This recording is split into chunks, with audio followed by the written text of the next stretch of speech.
네, 우리 하나님 말씀 함께 찾아 읽겠습니다. 시편 6편 1절에서 10절 1절에서 10절 말씀입니다. 찾으신 줄 알고 오늘은 10절 간단하게 이렇게 되어 있으니까 우리 한 목소리로 같이 천천히 끝까지 읽도록 하겠습니다. 시작. 여호와여, 주의 분노로 나를 책망하지 마시오며 주의 진노로 나를 징계하지 마옵소서. 여호와여, 내가 수척하였사오니 내게 은혜를 베푸소서. 여호와여, 나의 뼈가 떨리오니 나를 고치소서. 나의 영혼도 매우 떨리나이다. 여호와여, 어느 때까지니이까?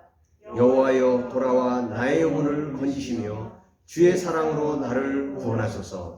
사망 중에서는 주를 기억하는 일이 없사오니 수월에서 주께 감사할 자 누구리이까? 내가 탄식함으로 피곤하여 밤마다 눈물로 내 침상을 띄우며 내 요를 적시나이다. 내 눈이 근심으로 말미암아 쇠하며 내 모든 대적으로 말미암아 어두워졌나이다. 악을 행하는 너희는 다 나를 떠나라. 여호와께서 내 울음소리를 들으셨도다. 여호와께서 내 간구를 들으셨으며 여호와께서 내 기도를 받으시리로다. 내 모든 원수들이 부끄러움을 당하고 힘이 떨며 갑자기 부끄러워 물러가리로다. 아멘. 예, 우리 그동안 누가복음의 말씀을 우리 계속 살펴왔는데 오늘 시편 6편을 함께 나누려고 합니다. 시편은 우리에게 그다지 그렇게 많이 듣기는 했지만 우리가 그동안 살펴본 성경의 내용들에 비해서 우리가 많이 익숙하게 받아서 말씀을 듣거나 함께 묵상하는 일이 별로 없었습니다.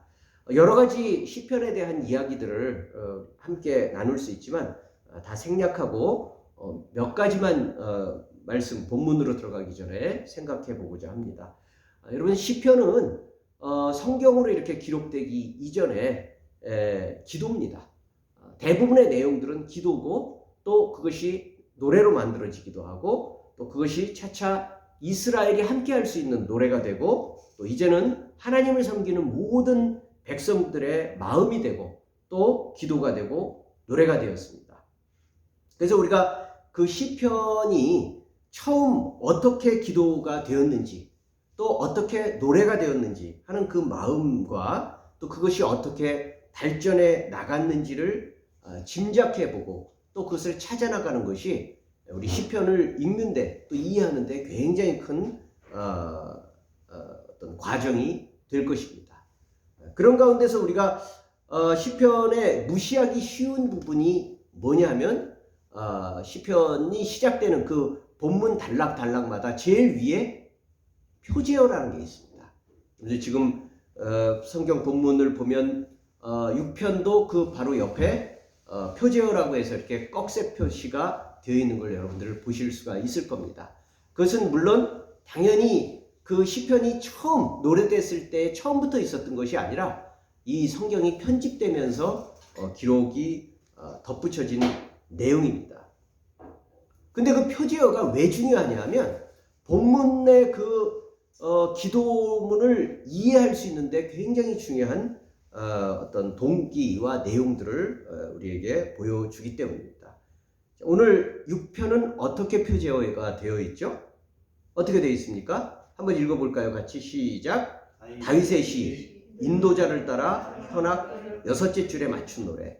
다윗의 시, 인도자를 따라 현악 8째 줄에 맞춘 노래. 자, 뭘 알 수 있죠? 먼저는 이 시편이 뭘 알 수 있죠? 예, 그렇죠. 저자를 알 수 있죠. 이 시편을 본래 노래했던 사람, 기도했던 사람이 다윗이구나 라는 것을 알 수 있고요. 그 뒤에 보면 인도자를 따라 현악 8째 줄에 맞춘 노래라는 건 뭘까요? 원래는 다윗이 기도한 것인데 나중에 그 기도가 노래가 되었다는 거예요. 예배 공동체로 모일 때마다 이스라엘 사람들도 예전에 성전에서 또 자신들이 회당에서 예배를 드렸잖아요. 예배를 드릴 때 자주자주 이 다윗의 기도문을 가지고 곡조를 붙여가지고 노래로 만들었다는 거예요. 그러니까 이것은 단순히 다윗이 혼자서 혼자서 하나님 앞에 은밀하게 했던 그 기도로부터 시작해서 이스라엘이 같은 마음으로 동일한 심정을 가지고 어려움을 당할 때마다 함께 기도한, 다시 말한다면 곡조가 붙은 공동 기도문이 됐다는 겁니다. 그런 부분들로 우리가 이해한다면 굉장히 벌써 본문에 들어가기 전에도 우리에게 뭔가 확연하게 도움을 주죠. 그러니까 뭐 현악 8째 줄이 뭔지는 우리가 알 수 없어요. 구체적으로 알 수 없지만 아마 한 옥타브에다가 맞춰가지고 이 시편 기도를 불렀던 것 같아요. 여러분, 우리가 노래라고 하는 것의 특징은 뭘까요? 노래는 흥얼흥얼거리다가요 암송이 돼버려요. 어느 순간에 모르게. 일부러 우리가 외워야지 그렇게 하려고 하다 보면 굉장히 어려운데 그냥 흥얼흥얼 따라하면서, 여기 여러분들 곡조를 붙였다고 해보십시오. 여호와여 주의 분노로 뭐 어떻게 뭐 하면서 노래를 붙여서 이게 계속 노래로 만들어져서 곡조가 됐다고 하면 어느 순간에 모르게 여러분들 머릿속에 기억이 됩니다. 그리고 동일한 심정, 동일한 아픔들이 있을 때 아마 이 노래를 함께 불렀을 겁니다. 그렇구나. 이거는 다윗의 기도로부터 시작했다가 하나님을 믿는 모든 백성들이 함께 부르는 노래가 되었구나. 그러면 당연히 우리 예배 공동체, 우리 하나님을 아버지라고 부르는, 하나님을 하나님으로 인정하는 여호와 하나님이라고 함께 부르는 저와 여러분들의 공동체도 당연히 함께 부를 수 있는 예배의 곡조가 되었구나. 공동 기도문이 되었구나 라고 우리는 믿기 때문에 오늘 예배의 자리에서 우리가 시편 6편을 함께 읽게 되었습니다. 여러분, 참고 삼아서 우리가 잘 알다시피 시편은 150편이죠. 150편이나 되는 많은 노래, 기도 읊어져 있는데 그 가운데 다윗의 시편이 몇 편이나 될까요? 무려 73편. 그러니까 거의 절반이죠. 73편이니까 거의 절반에 해당하는 시편이 다윗의 기도, 다윗의 노래입니다. 자, 이제 우리 본문을 살펴보려고 하는데요. 그런 정도의 이해를 가지고 우리가 그렇구나. 다윗의 기도, 다윗의 노래로부터 나는 어떻게 기도할까? 나는 어떻게 하나님의 말씀을 공감할 수 있을까라는 것을 여러분들 다시 한번 1절부터 10절까지를 한번 잠깐 시간을 드릴 테니까 한 2번 정도 여러분들 읽으시면서 다윗의 마음 속에서 여러분들의 마음을 함께 한번 느껴보시기 바랍니다. 자, 한번 여러분들 스스로 한번 읽어보십시오.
자, 읽어보셨죠? 여러분 어떻습니까? 읽어보시니까 이 다윗의 시편 지금 6편의 내용이 전체적으로 어떤 다윗의 마음들이 느껴지십니까? 다윗이 지금 어떤 상태인 것 같아요? 구체적인 사건을 얘기하는 게 아니라 어떤 마음인 것 같습니까? 다윗이.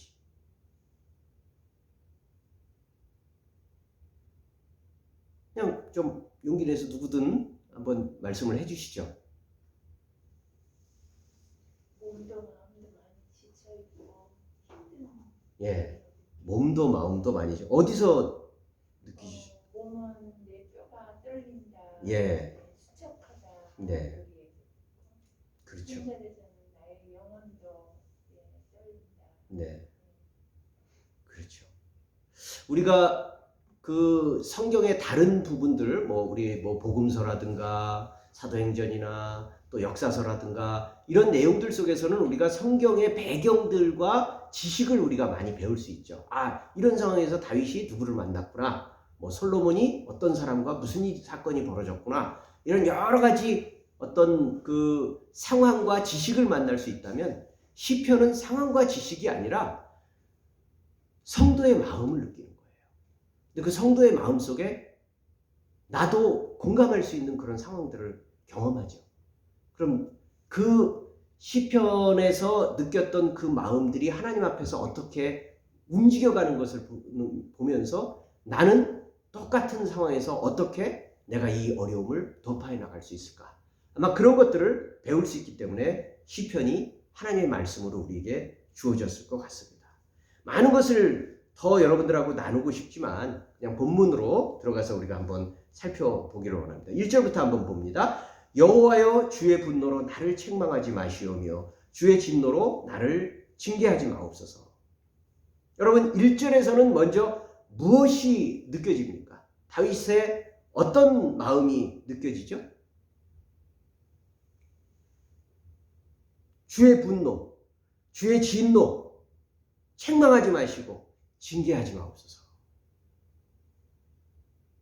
다윗은 지금 참회하고 있습니다. 회개하고 있습니다.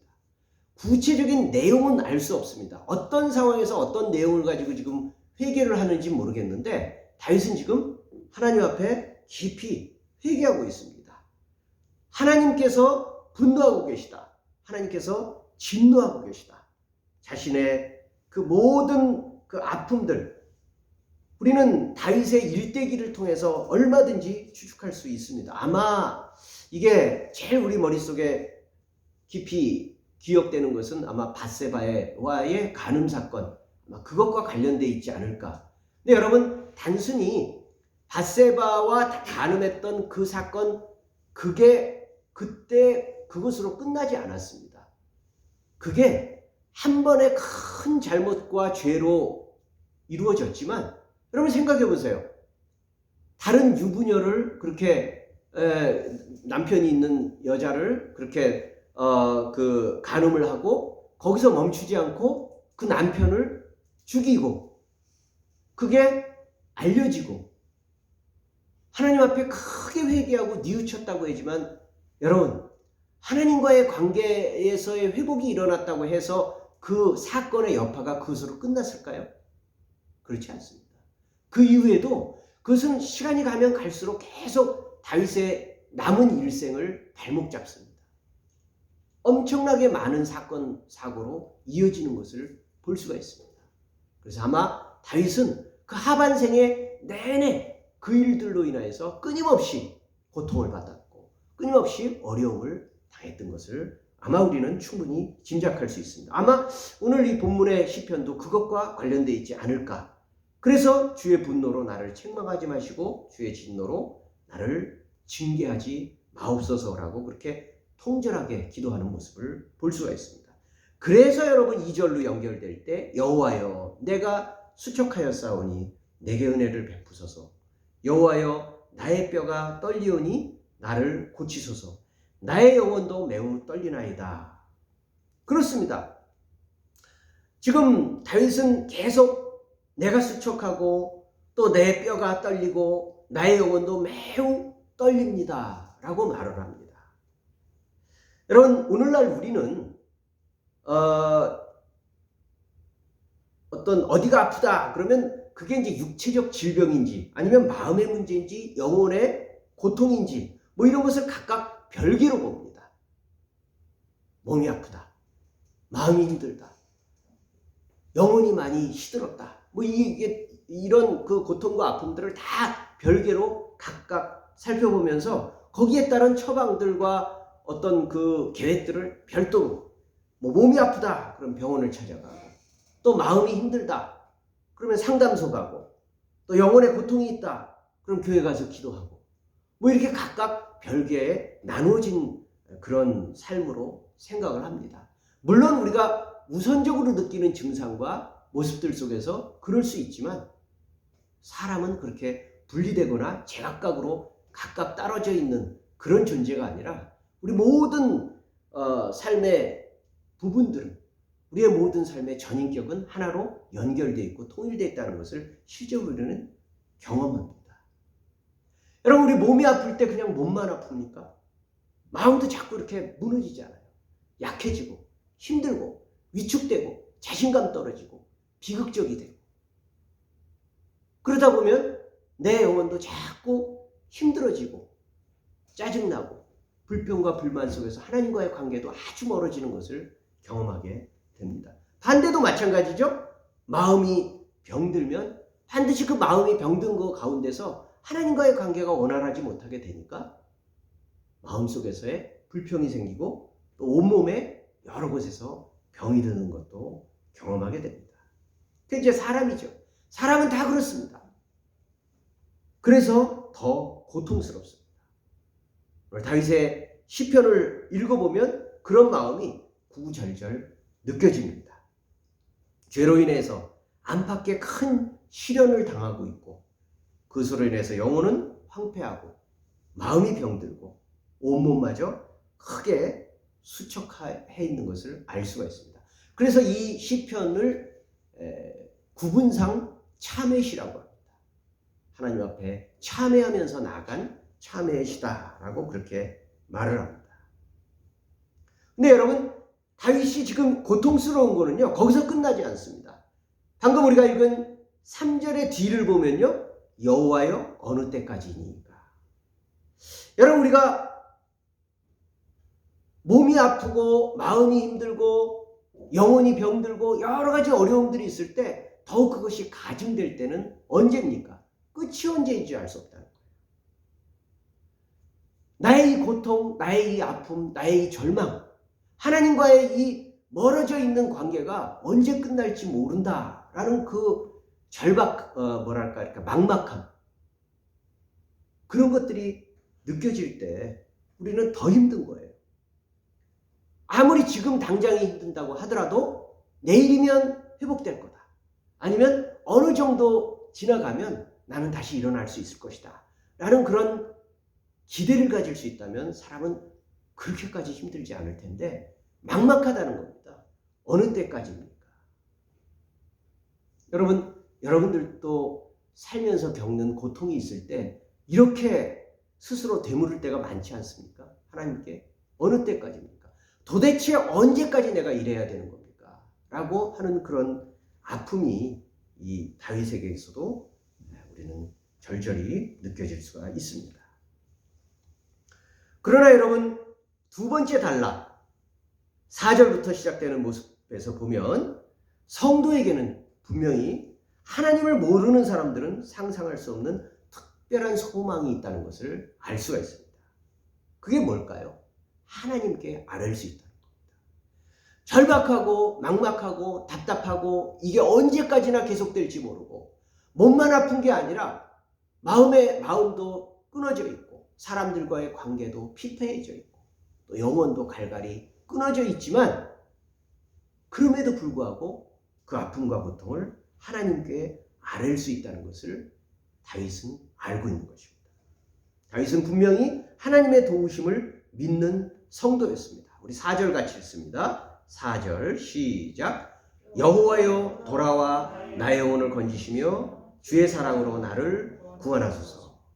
여러분 오늘 지금 시편 6편에서 여호와여 라고 부르짖는 하나님을 부르짖는 그런 이렇게 부르짖음의 호소가 몇 번이나 나오시는지 한번 세어보실래요? 여호와여 몇 번 나옵니까? 한번 세어보세요.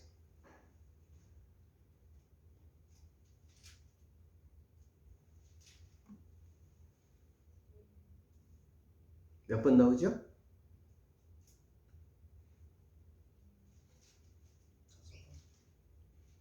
9번 나옵니다.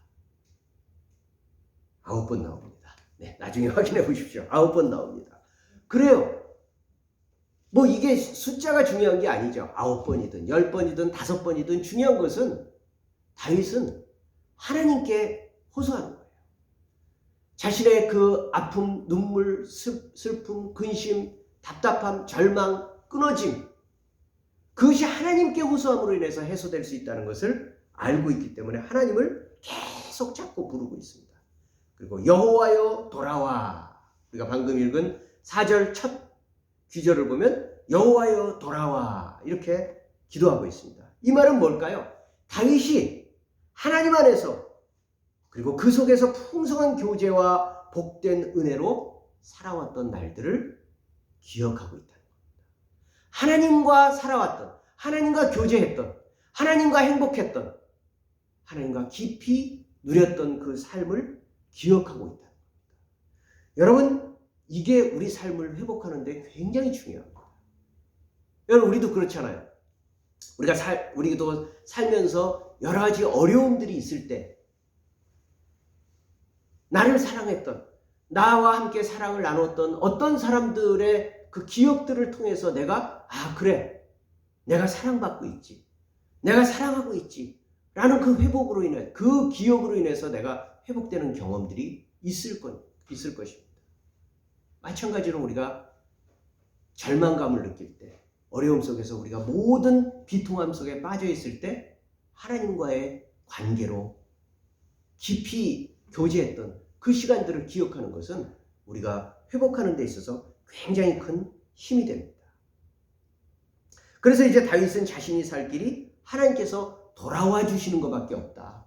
하나님이 돌아와서 나와의 관계가 회복되는 그것을 통해서 나는 일어날 수 있다는 것을 알고 다윗은 그렇게 하나님께 돌아와서 교제를 회복하게 해달라고 간절히 기도하고 있습니다.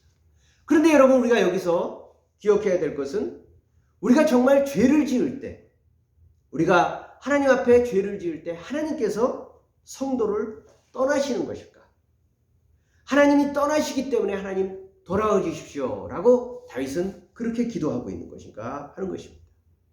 어떻습니까? 하나님은 우리가 죄 지을 때 떠나십니까? 그럴 리가 없죠.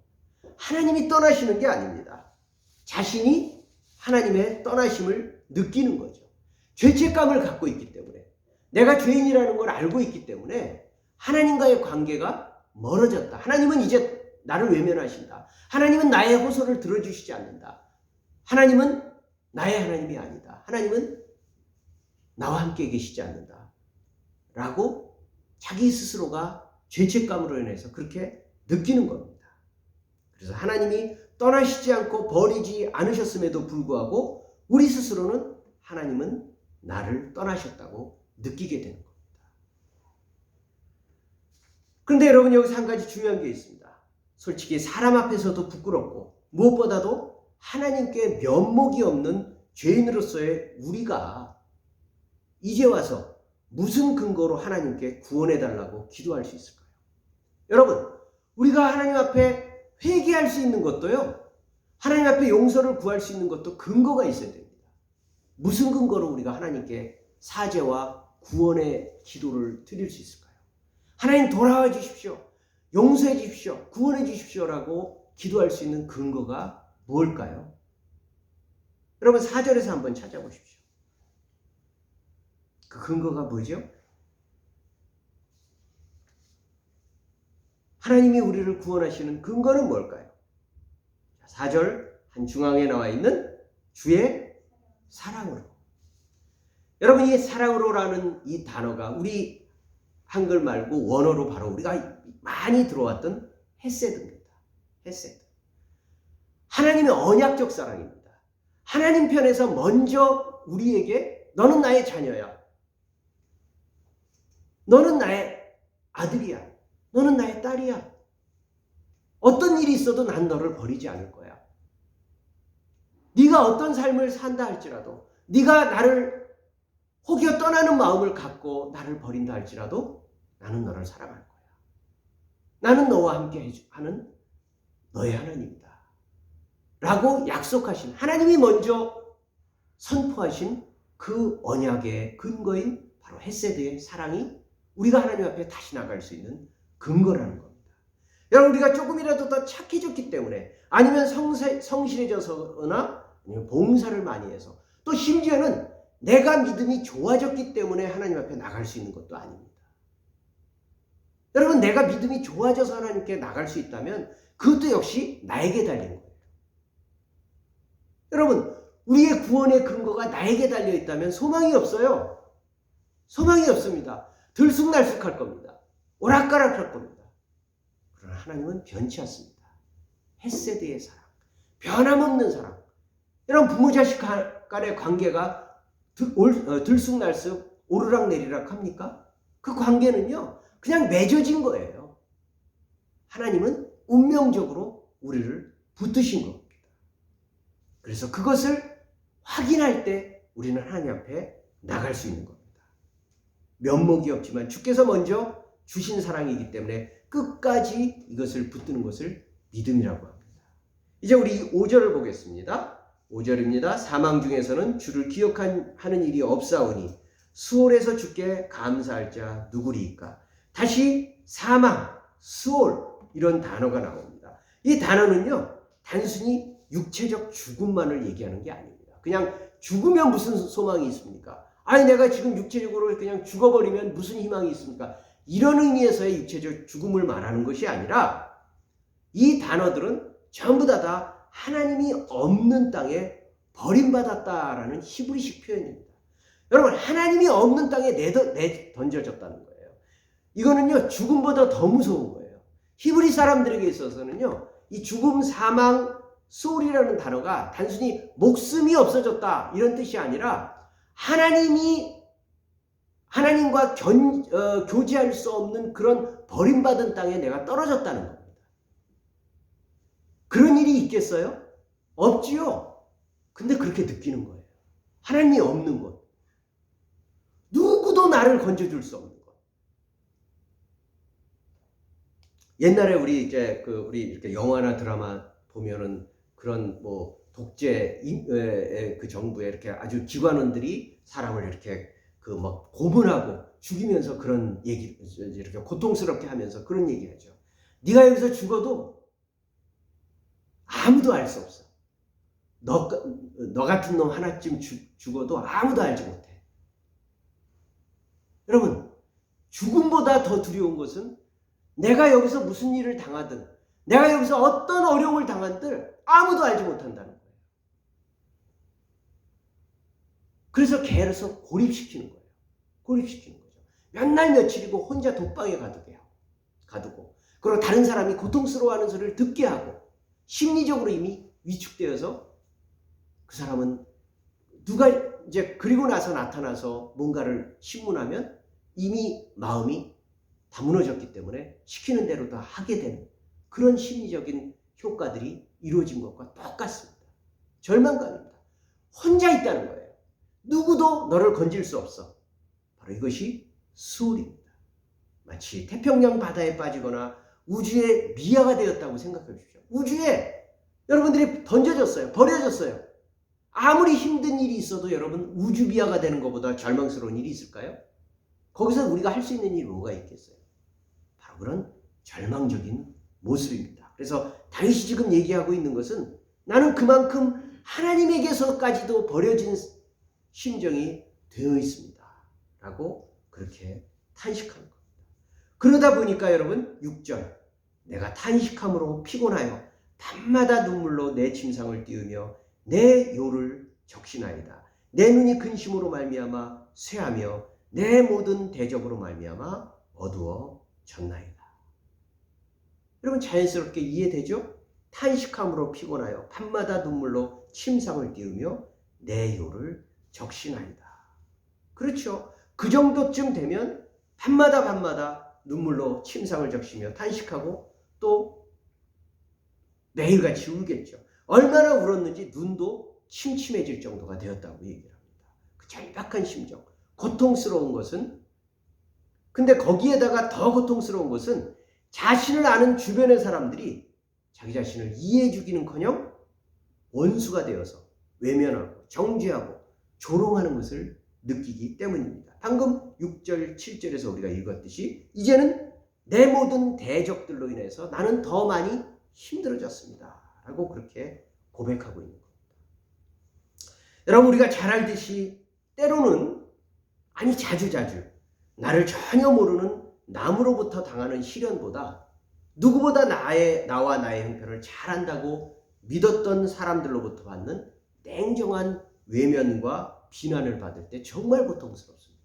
믿었던 사람들, 의지했던 사람들, 나를 잘 아는 사람, 그런 사람이요, 어느 순간에 모르게 돌아서서 나에게 아주 냉정한 조롱을 하고 나와 대적하고 나를 힘들게 할 때 그게 가장 고통스럽습니다.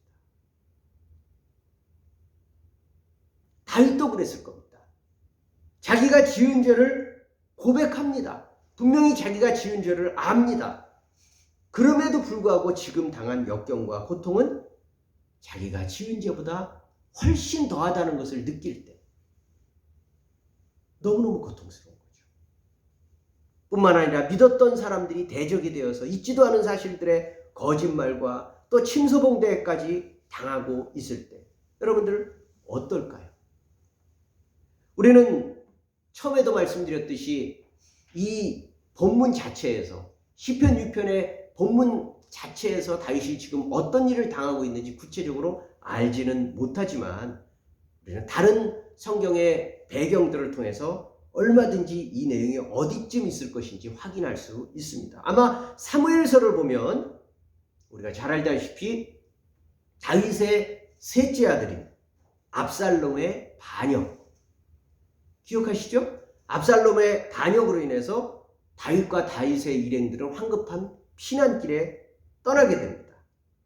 아주 이제 정말 생각해보면 다른 사람도 아니고 자기 자식이 자기를 죽이고 자기 왕위를 찬탈하겠다고 저렇게 반란을 일으켜서 쫓아오는 그 심경이 두렵기도 하지만 얼마나 창피하고 막막하고 정말 처절하겠습니까? 정신없이 도망을 가고 있는 그런 와중에 누가 나타납니까? 언덕배기에서 도망가고 있는 피난길에 시므이라는 사람이 나타납니다.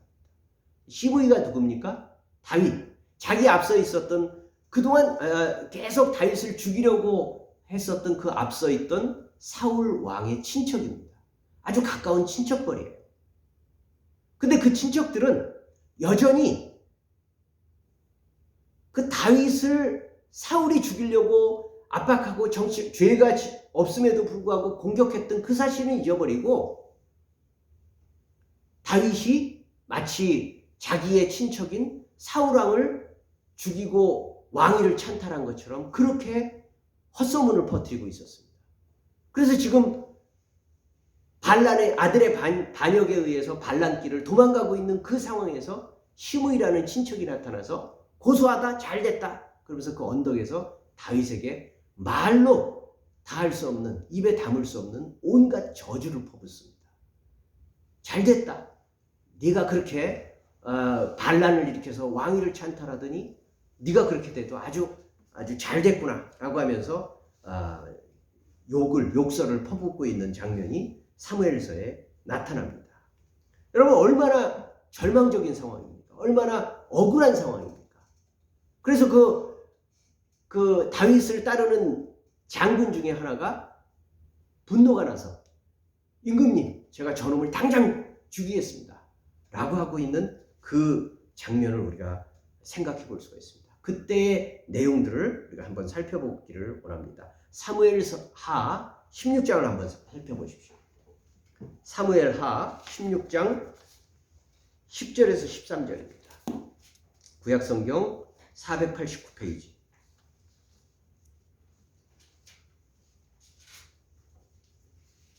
그 장군이 분노가 나서 내가 저놈을 당장 죽이겠습니다 라고 하는 그 상황에서 다윗이 어떻게 대답하는지 한번 같이 읽어보겠습니다.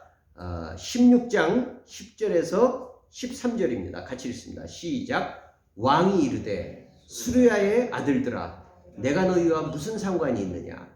그가 저주하는 것은 여호와께서 그에게 다윗을 저주하라 하심이니 내가 어찌 그리하였느냐 할 자가 누구겠느냐 하고 또 다윗이 아비새와 모든 신하들에게 이르되 내 몸에서 난 아들도 내 생명을 해하려 하거든 하물며 이 베냐민 사람이랴 여호와께서 그에게 명령하신 것이니 그가 저주하게 두라. 여러분 일단 여기까지만 보겠습니다. 무슨 얘기입니까? 그가 저주하고 있는 것이 지금 하나님으로부터 왔다는 겁니다. 내가 죄를 지어서 그 죄에 대한 대가를 하나님이 여전히 심판하고 계시는 거다. 그래서 그것을 네가 어떻게 대신할 수가 없다. 여러분 아무리 그런 것을 자기가 느낀다고 하더라도 지금 왕이고 모든 군사력 최소한 그 심의 하나쯤은 없애버릴 만한 모든 힘과 능력이 있음에도 불구하고 왕인 다윗은 거기서 변명하지 않습니다. 하나님이 행하시는 일이다. 내가 막을 수 없다. 라고 하면서 심지어는 내 자식마저도 나를 죽이려고 하고 있는 판에 심의가 나를 욕하는 것이 뭐가 대수가 되겠느냐. 지금 이렇게 얘기하고 있습니다. 여러분 철저히 다윗은 하나님이 행하시는 일이라는 것을 알고 있는 것입니다. 그러면서 여러분 자신의 모든 억울함과 원통함을 어떻게 호소하고 있는지 12절도 같이 보면 혹시 저주하게 버려두라. 하나님이 행하게 하신 것이니까 저 사람이 저주하게 버려두라. 그러나 혹시 여호와께서 나의 원통함을 감찰하시리니 오늘 그 저주 때문에 여호와께서 선으로 내게 갚아주시리라. 내가 죄를 지은 것이 틀림없지만 그래서 그 죄가를 받고 있는 것이 틀림없지만 그럼에도 불구하고 나는 과하게 벌을 받고 있다. 나는 지금 과하게 나의 대적들에 의해서 고통을 당하고 있다. 그러나 나는 하나님께 호소한다. 그러면 하나님께서 나의 원통을 풀어주실 날이 반드시 있을 것이다. 나의 억울함 때문에 하나님께서 더 빨리 더 확실하게 그 억울함을 회복시켜 주실 날이 있을 것이다 라고 다윗은 지금 이 상황에서 도망가고 있는 이 상황에서도 하나님께서 풀어주실 것에 대한 호소를 하고 있습니다. 결국 어떻게 됐습니까? 어떻게 됐어요? 압살롬의 반역은 진압됐죠. 그리고 이 잘못된 저주를 퍼부었던 시므이는 다윗이 직접 자기 손으로 쳐 죽이지는 않았습니다. 보복하지 않았습니다. 그러나 시므이는 나중에 재궤에 자기가 넘어가서 비참한 죽음을 맞게 됩니다. 하나님이 결국은 처벌해 주십니다. 그래서 다윗의 모든 억울함은 나중에 풀리게 되는 그런 일들이 사무엘서에 기록되어 있습니다. 여러분 그렇기 때문에 뜻하지 않은 큰 시련과 역경을 당하고 더군다나 믿었던 사람들의 외면과 배신까지 당할 때 여러분 그럴 때일수록 우리는 하나님의 민감한 손길과 계획이 작동되고 있는 그런 때인 것을 우리는 민감하게 포착해야 됩니다. 그럴 때 하나님의 통제 범위를 벗어나서 사람들과 혈기를 앞세워서 인간적으로 싸우려고 하지 말고 자세를 더욱 낮추고 하나님께 호소하면서 그분이 상황을 바꾸시는 때까지 기다려야 됩니다.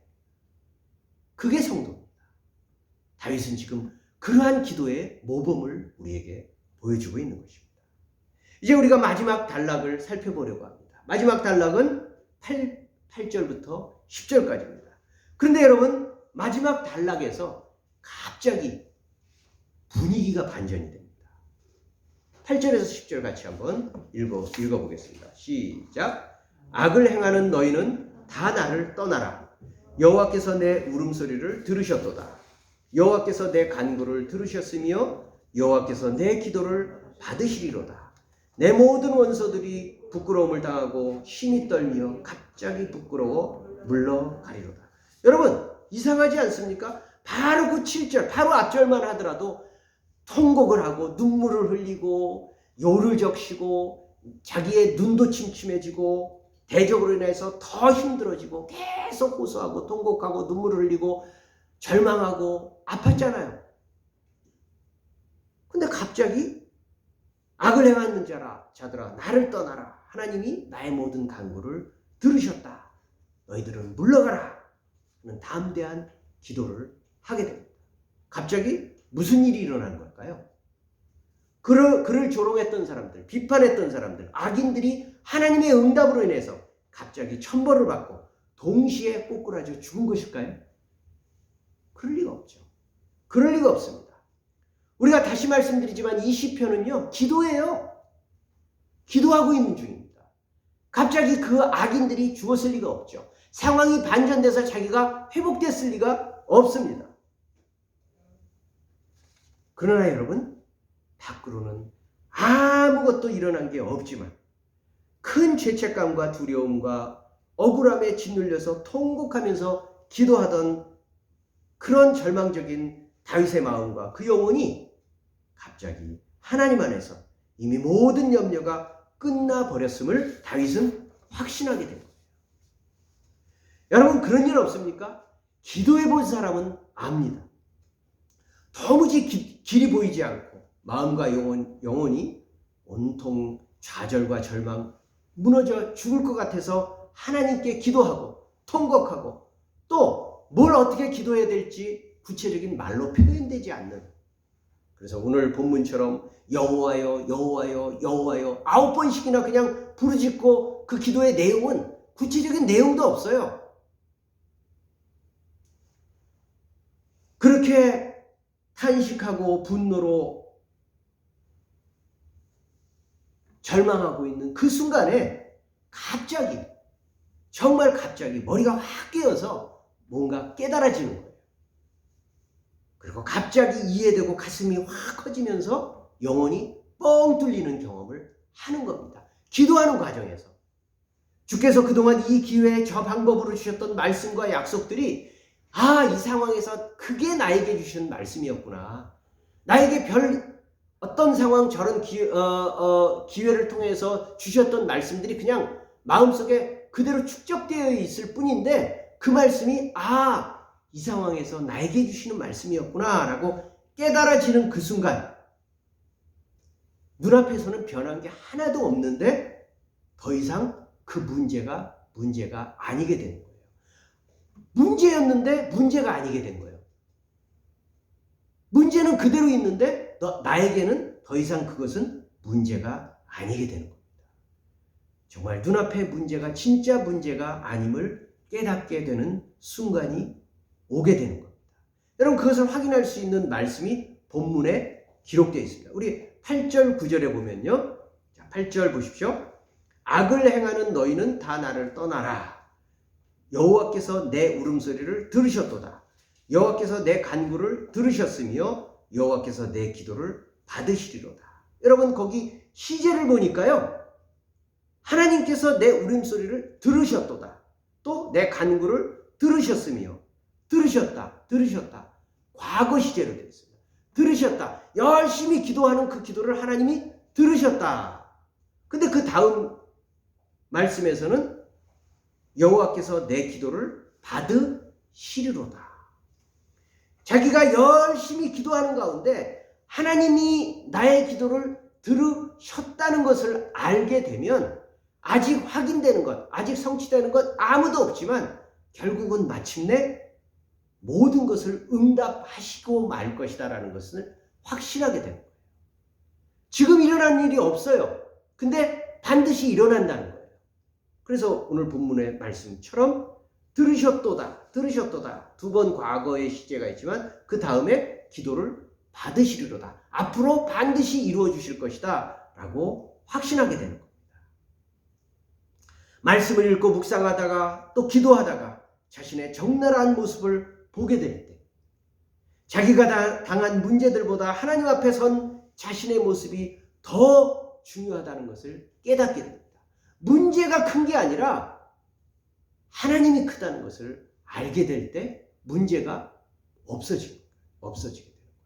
그게 큰 어려움이 아니라는 것을 깨닫게 되는 겁니다.